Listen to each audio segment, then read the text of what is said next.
अभी हम जा रहे हैं अपने स्वीट होम, फिर आएंगे सुखधाम।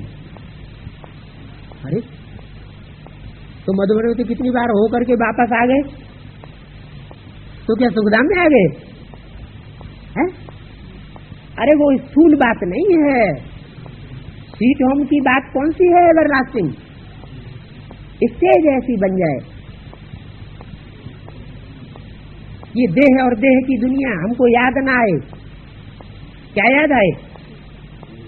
एक बाप और बाप का घर, बस। निसंकल्पी स्टेज, वाणी से परे की स्टेज। सबसे जास्ती सेवा वाचा से होती है या मनसा से होती है या भागदौड़ करने से होती है? मनसा से सबसे जास्ती सेवा होगी। ये है हमारा सूक्ष्म एटम बम। जैसे वो स्थूल एटम बम होते हैं, उनके फूटने से क्या होता है? फटाक से परिवर्तन हो जाता है। तो ऐसे ही ये सूक्ष्म वाइब्रेशन की मशीनरी है, एकाग्रता की वो मशीनरी है कि अगर हम उसमें एक बार टिक गए तो जो संकल्प किया वो हमारा उसी समय सिद्ध हो सकता है।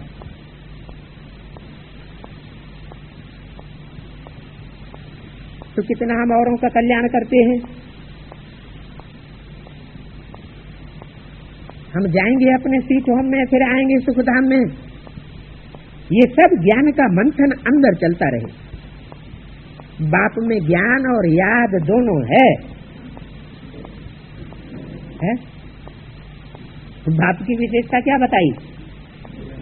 हम ज्ञान के मनन चिंतन मंथन में रहते हैं तो बीज रूप स्टेज में टिकना क्या होता है? भूल जाते हैं। और जब बीज रूप स्टेज में टिकते हैं तो मनन चिंतन मंथन भूल जाता है। लेकिन बाप के पाठ की विशेषता क्या बताई? उसमें ज्ञान भी है, माना मनन चिंतन मंथन करने की बात नहीं है, वो हर समय सदा शिव है। वो बीज रूपी स्टेज में रहते हुए भी उसके अंदर सदैव ज्ञान समाया हुआ ही है, अलग से मंथन करने की दरकार नहीं है। उसमें ज्ञान है ही है, ज्ञान भी है तो याद भी है। किसकी याद?